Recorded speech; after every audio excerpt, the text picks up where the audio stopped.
నమస్కారం ETV news కు స్వాగతం ముఖ్యాంశాలు పాత్రికేయ శిఖరం రామోజీరావుకు ఏపీ సర్కారు ఘన నివాళి విశ్వసనీయత క్రమశిక్షణ రాజీలేని పోరాటానికి నిదర్శనమని కొనియాడిన చంద్రబాబు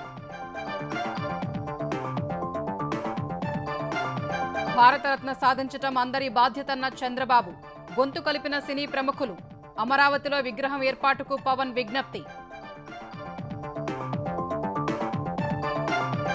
పత్రికా స్వేచ్ఛ కోసం అహర్నిశలు పోరాడారన్న ఎన్ రామ్ ఆశయాలను కొనసాగిస్తామన్న కుమారుడు కిరణ్ అమరావతికి 10 కోట్ల విరాళం ఫిరాయింపులకు ఆద్యుడే కేసీఆర్ అన్న రేవంత్ రెడ్డి ప్రభుత్వాన్ని పడగొడతామంటే చూస్తూ ఎలా కూర్చుంటామని సూటి ప్రశ్నలు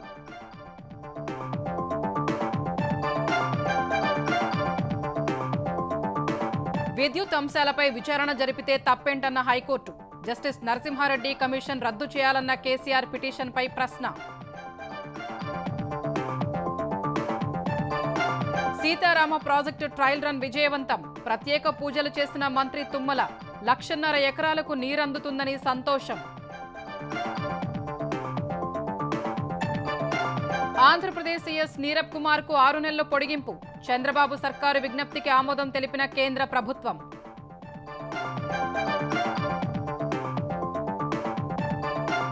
మూడో అతిపెద్ద ఆర్థిక వ్యవస్థగా భారత్ అవతరిస్తుందన్న రాష్ట్రపతి ప్రజల ఆకాంక్షలు నెరవేర్చే దిశలో మరిన్ని సంస్కరణలపై సంకేతాలు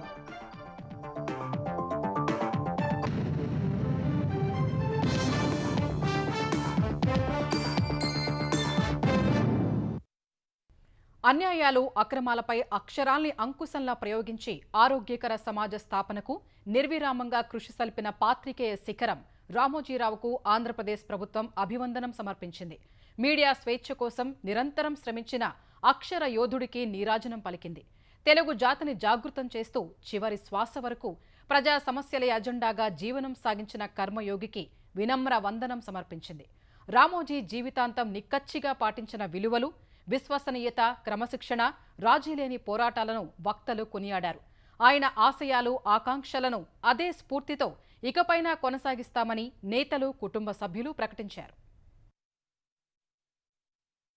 ఈనాడు గ్రూప్ సంస్థల అధిపతి రామోజీరావు సంస్మరణ సభను ఆంధ్రప్రదేశ్ ప్రభుత్వం విజయవాడ కానూరులో ఘనంగా నిర్వహించింది ఈ కార్యక్రమానికి రాజకీయ పాత్రికేయ సినీ ప్రముఖులు హాజరై అక్షర యోధునికి ఘన నివాళులు అర్పించారు తొలుత సీఎం చంద్రబాబు ఉప ముఖ్యమంత్రి పవన్ కళ్యాణ్ రామోజీ కుటుంబ సభ్యుల్ని ఆత్మీయంగా పలకరించారు అనంతరం దివంగత రామోజీరావు చిత్రపటానికి ఆయన కుటుంబ సభ్యులు పుష్పాంజలి ఘటించారు తర్వాత చంద్రబాబు పవన్ కళ్యాణ్ నివాళులు అర్పించారు మంత్రులు ఎమ్మెల్యేలు నేతలు సినీ మీడియా ప్రముఖులు కూడా నివాళులర్పించారు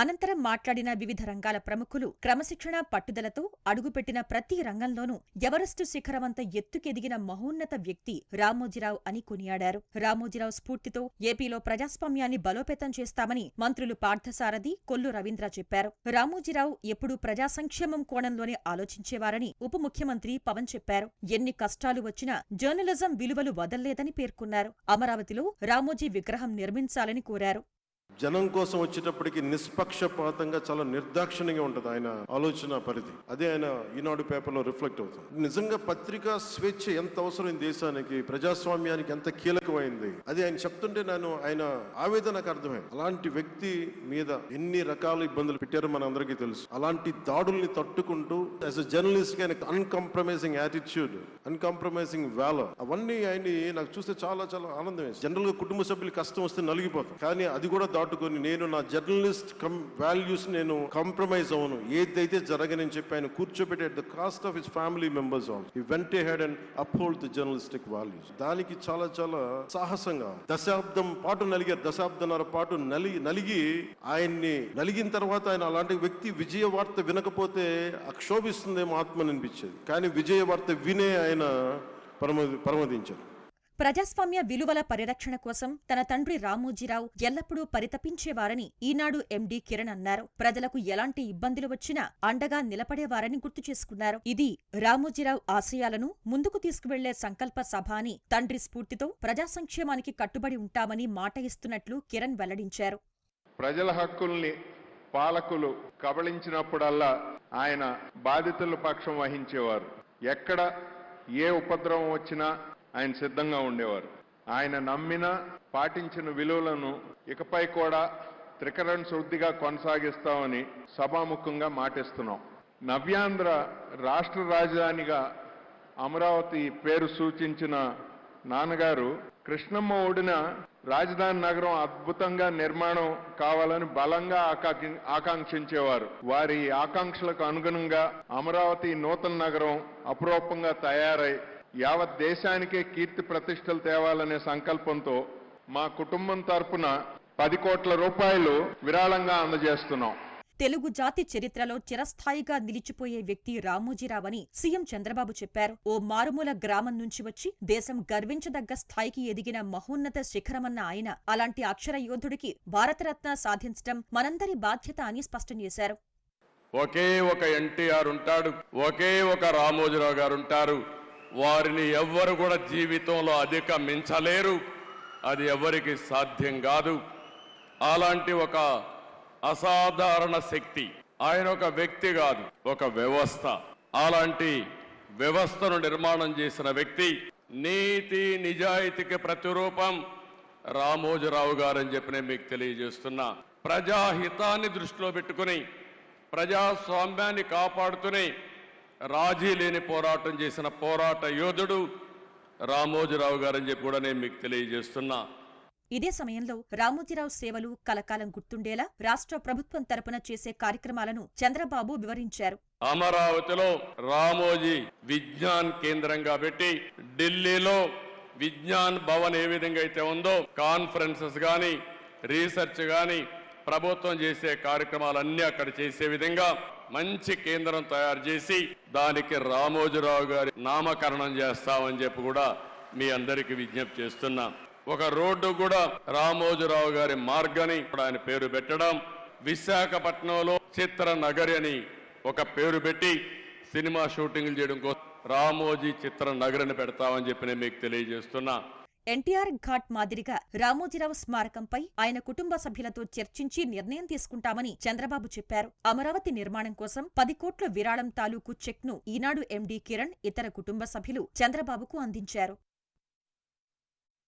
పత్రికా స్వాతంత్ర్యం కోసం రామోజీరావు ఎనలేని కృషి చేశారని ప్రముఖ పాత్రికేయులు కొనియాడారు. రామోజీరావు పరిశోధనాత్మక జర్నలిజాన్ని నమ్మేవారని ది హిందూ పత్రిక మాజీ ఎడిటర్ ఎన్ రామ్ చెప్పారు. నమ్మిన విలువల కోసం నిరంతరం కట్టుబడి పనిచేశారని గుర్తు చేసుకున్నారు. గతంలో రాజీవ్ గాంధీ ప్రభుత్వం తెచ్చిన పరువు నష్టం బిల్లుపై ఎడిటర్స్ గిల్డ్ అధ్యక్షుడిగా రామోజీరావు పోరాడి సాధించిన విజయాన్ని గుర్తు చేశారు.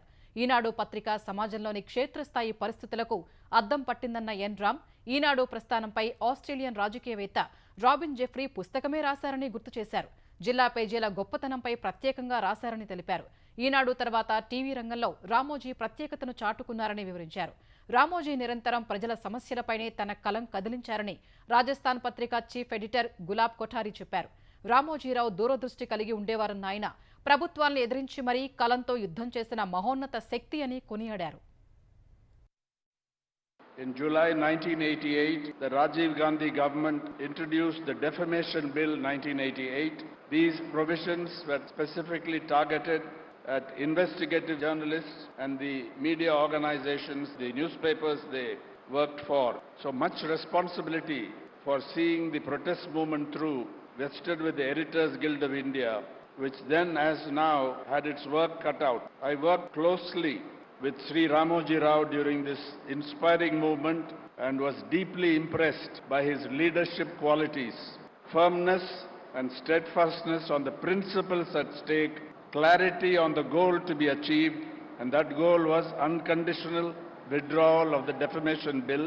And to the credit of Prime Minister Rajiv Gandhi, when he realized what he was up against, he summoned an emergency cabinet meeting where he announced that the defamation bill would be withdrawn immediately.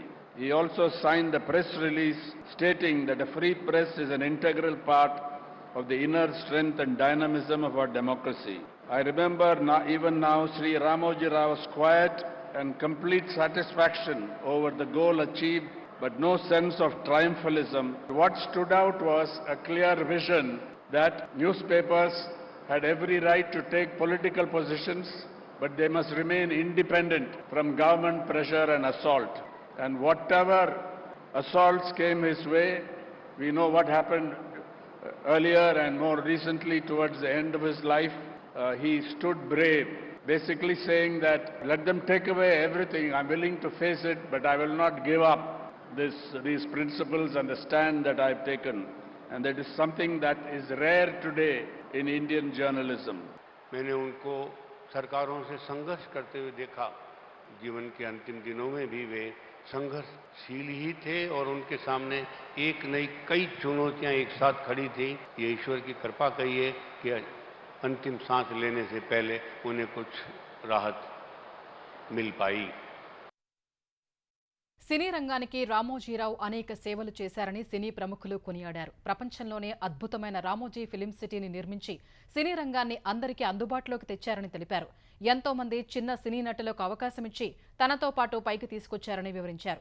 రైతు కుటుంబం నుంచి వచ్చి అనేక రంగాల్లో రాణించారని సినీ నటుడు మురళీమోహన్ కొనియాడితే ఆత్మవిశ్వాసంతో ఏదైనా సాధించగలమని నమ్మి ఆచరణలో చేసి చూపిన వ్యక్తి అని ప్రముఖ నటి జయసుధ చెప్పారు. సంగీత దర్శకుడిగా తనకు రామోజీరావు జన్మనిచ్చారని చెప్పిన కీరవాణి ఆయన వద్ద ఎన్నో విషయాలు నేర్చుకున్నట్టు చెప్పారు. ఎన్నో శిఖరాలు అధిరోహిస్తూనే తెలుగు ప్రజలకు ఎంతో సేవ చేసిన రామోజీరావుకు భారతరత్న ఇవ్వటం సముచితమని దర్శకుడు రాజమౌళి అన్నారు. రామోజీరావు నిజమైన మానవతావాది అని ప్రముఖ నిర్మాత శ్యాంప్రసాద్ రెడ్డి అన్నారు.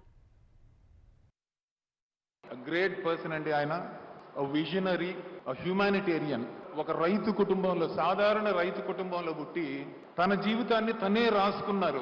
అందరూ అంటారు భగవంతుడు రాస్తారని, లేదు. దిస్ జెంటిల్మన్, ఈయన మహానుభావుడు, ఆయన జీవితాన్ని ఆయనే రాసుకున్నాడు. ఆయన క్రమశిక్షణతో, చాలా కఠోరమైన క్రమశిక్షణతో ప్రతి మెట్టు ఎక్కి సాధించాడు. తను అనుకున్నదల్లా సాధించాడు. ఒక వ్యక్తిగా కాకుండా, వ్యవస్థగా కాకుండా ఒక శక్తిగా మారాడు. కృషి, దీక్ష, పట్టుదల ఉంటే మనిషి సాధించలేనిది లేదు అనేది 100కి 100 రుజువు చేసిన వ్యక్తి శ్రీ రామోజీరావు. మార్గదర్శిని కొంతమంది ఇబ్బందులు పెట్టాలని ప్రయత్నం చేసినా వాళ్ళు ఎవరి వల్ల కూడా కాలేదు అని చెప్పి, అలాంటి నీతిగా నిజాయితీగా ఉండే సంస్థలు ఎప్పటికైనా గట్టిగా నిలబడతాయని కూడా నేను తెలియజేస్తూ, తెలుగు భాష ఇంగ్లీష్ భాషతో సంకరమైపోతోంది, మన తెలుగు భాషను చక్కగా నిలబెట్టుకోవాలి అని చెప్పి తెలుగు భాష ఉన్నతి కోసం ఎంతో కృషి చేసిన వ్యక్తి శ్రీ రామోజీరావు గారు. కొంతమంది బతుకుండగానే చనిపోయిన వాళ్ళ లెక్క, కానీ మరి కొంతమంది చనిపోయిన తర్వాత కూడా బతుకుండే వ్యక్తులు ఉంటారు. అలాంటి వ్యక్తుల్లో ప్రముఖంగా చెప్పుకోవాల్సింది రామోజీరావు గారు. ఆయన మీద బురద చల్లాలని ప్రయత్నిస్తే అది నడినెత్తి ఉన్న సూర్యుడి మీద రాయి విసరడం లాంటిది. బతికితే ఒక్కరోజైనా రామోజీరావు గారిలా బతకాలని నేను ఒక సభలో అన్నాను. ఇప్పుడు అనేది ఏంటంటే, మరణించినా ఆయనలాగే మరణించాలి.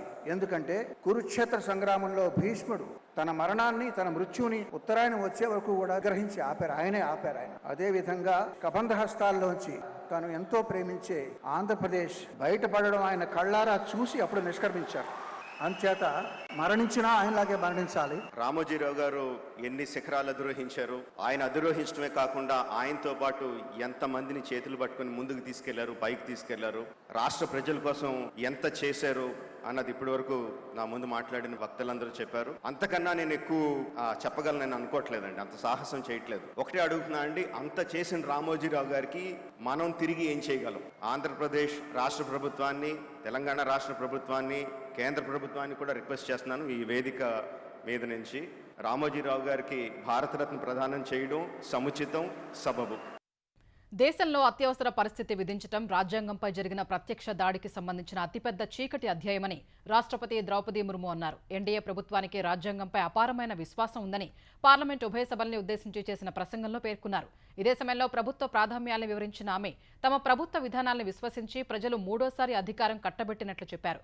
త్వరలో ప్రపంచంలోనే 3వ అతిపెద్ద ఆర్థిక వ్యవస్థగా భారత్ అవతరిస్తుందని విశ్వాసం వ్యక్తం చేశారు.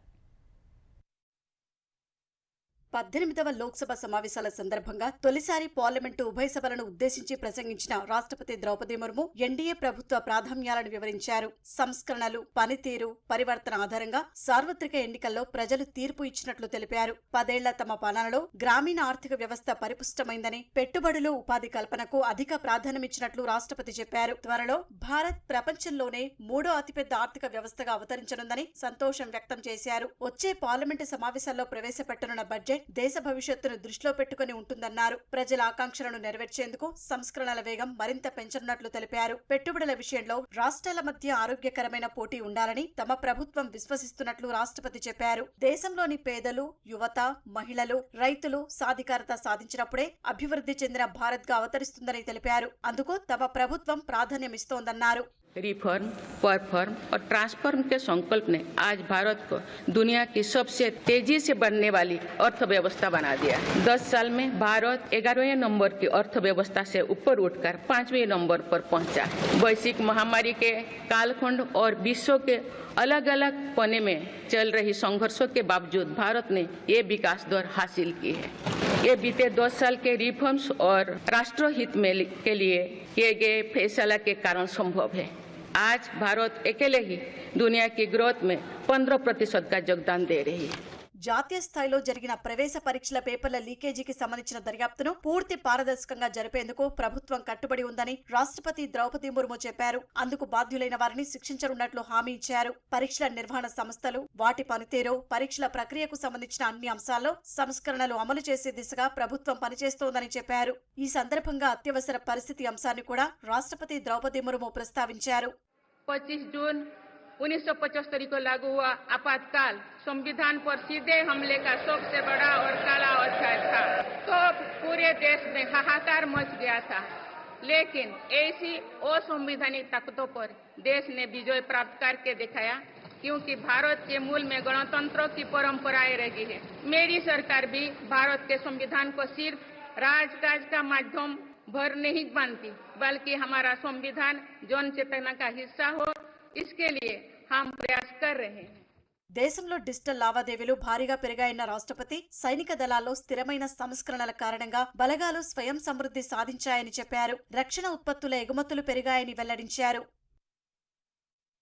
పార్టీ ఫిరాయింపులకు పునాది వేసింది భారాస అధినేత కేసీఆర్ అని సీఎం రేవంత్ రెడ్డి ఆరోపించారు. గతంలో 61 మంది ఎమ్మెల్యేలు, ఎమ్మెల్సీలను కేసీఆర్ భారాసలో చేర్చుకున్నారని తెలిపారు.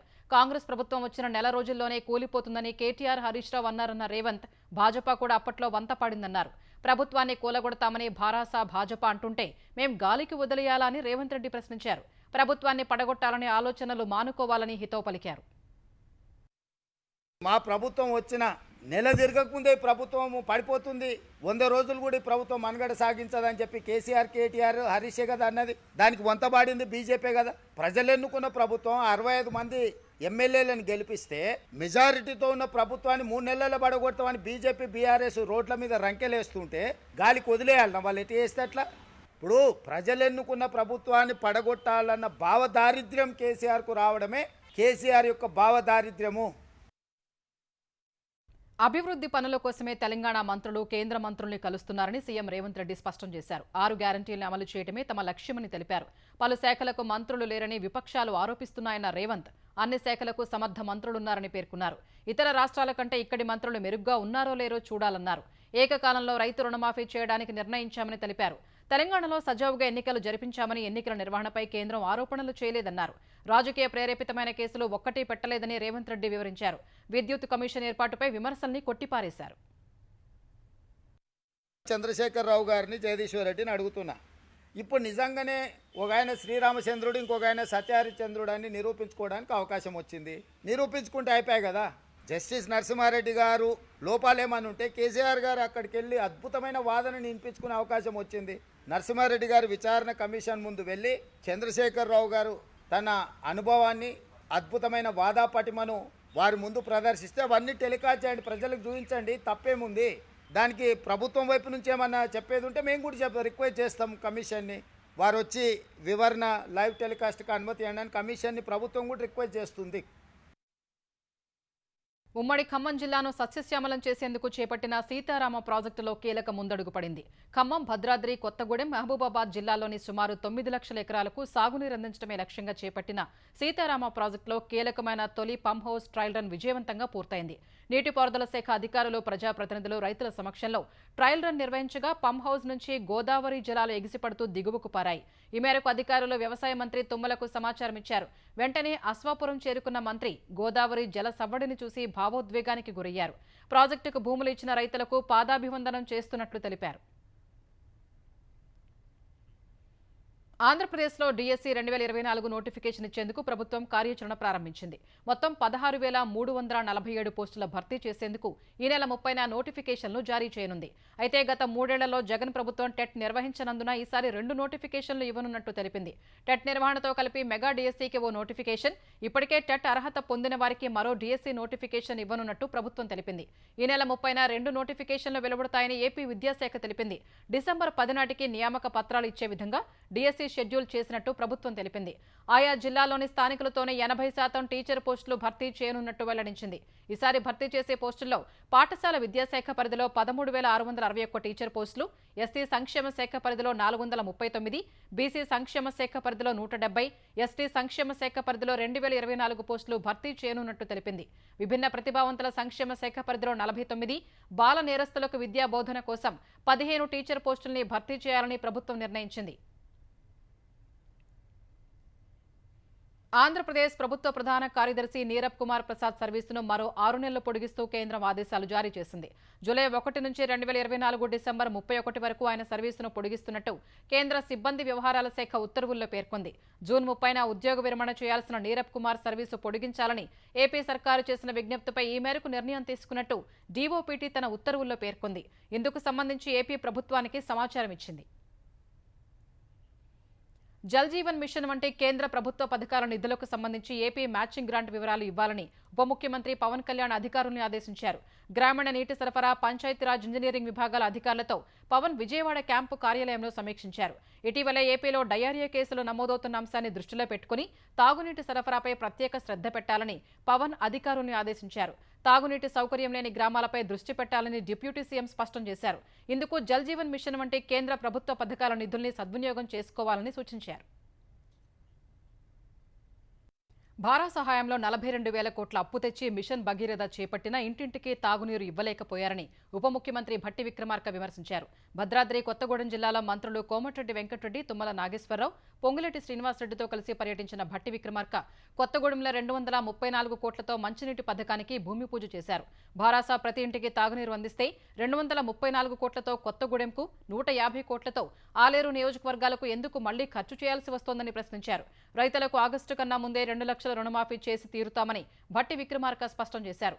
ప్రజాభిప్రాయం సేకరించి విధి విధానాలు రూపొందించి అసెంబ్లీలో చర్చించిన తరువాతే రైతు భరోసా పథకం అమలు చేస్తామని వెల్లడించారు. విద్యుత్ కమిషన్ ఏర్పాటు చేస్తూ తెలంగాణ ప్రభుత్వం తీసుకొచ్చిన జీవోను కొట్టివేయడం సహా విద్యుత్ కమిషన్ చైర్మన్ ఎల్ నరసింహారెడ్డి ఇచ్చిన నోటీసుల్ని రద్దు చేయాలని మాజీ సీఎం కేసీఆర్ వేసిన పిటిషన్పై విచారణ రేపటికి వాయిదా పడింది. ఈ పిటిషన్పై ఇవాళ హైకోర్టులో విచారణ జరగ్గా కమిషన్ ఏర్పాటు సహజ న్యాయ సూత్రాలకు విరుద్ధంగా ఉందని కేసీఆర్ తరపు న్యాయవాది ఆదిత్య సోంధి తెలిపారు. ఛత్తీస్గఢ్ నుంచి విద్యుత్ కొనుగోళ్లకు విద్యుత్ నియంత్రణ మండలి ఆమోదం ఉందని, ఈ అంశంపై వివాదాలుంటే ఈఆర్సీ వద్దే పరిష్కరించుకోవాల్సి ఉందని కేసీఆర్ తరపు న్యాయవాది తెలిపారు. భద్రాద్రి, యాదాద్రి పవర్ ప్లాంట్ల నిర్మాణానికి జాతీయ హరిత ట్రైబ్యునల్ అనుమతి ఉందని తెలిపారు. ఇదే సమయంలో కేసీఆర్కు విద్యుత్ కమిషన్ చైర్మన్ నోటీసులు జారీ చేశారని, దానికి సమాధానమిచ్చేలోపే జూన్ 11న విలేకరుల సమావేశం ఏర్పాటు చేసి తప్పు జరిగినట్లు చెప్పారని సోంధి కోర్టుకు వివరించారు. జస్టిస్ ఎల్ నరసింహారెడ్డి వైఖరిని నిరసిస్తూ కేసీఆర్ లేఖ రాశారని, అయినా మరోసారి నోటీసు ఇచ్చారని కోర్టుకు తెలిపారు. ఈ దశలో విద్యుత్ కమిషన్ విచారణ చేయడంలో తప్పేంటన్న కోర్టు, నివేదిక అందితే అసెంబ్లీలో చర్చిస్తారు కదా అని కోర్టు పిటిషనర్ను ప్రశ్నించింది. అయితే విద్యుత్ కమిషన్ వైఖరి నిష్పక్షపాతంగా లేదని, రాజకీయ కారణాలతోనే ప్రభుత్వం కమిషన్ వేసిందని తెలిపారు. అనంతరం తదుపరి విచారణను కోర్టు రేపటికి వాయిదా వేసింది. నాడు ఎన్టీఆర్ను తిరిగి ఎలా ప్రజలు గద్దె మీద కూర్చోబెట్టారో అంతకన్నా గొప్పగా భారాసను ప్రజలు తిరిగి ఆదరిస్తారని ఆ పార్టీ అధినేత కేసీఆర్ ధీమా వ్యక్తం చేశారు. ఎర్రవల్లిలోని వ్యవసాయ క్షేత్రంలో తనను కలిసేందుకు వచ్చిన కార్యకర్తలతో మాట్లాడిన ఆయన, తెలంగాణ కోసం సాగిన తన 25 ఏళ్ల ప్రజా ప్రస్థానం ఇక్కడితో ఆగిపోలేదని, అయిపోలేదని అన్నారు. మరెన్నో గొప్ప లక్ష్యాలను చేరుకుంటూ ముందుకు సాగాల్సి ఉందని వ్యాఖ్యానించారు.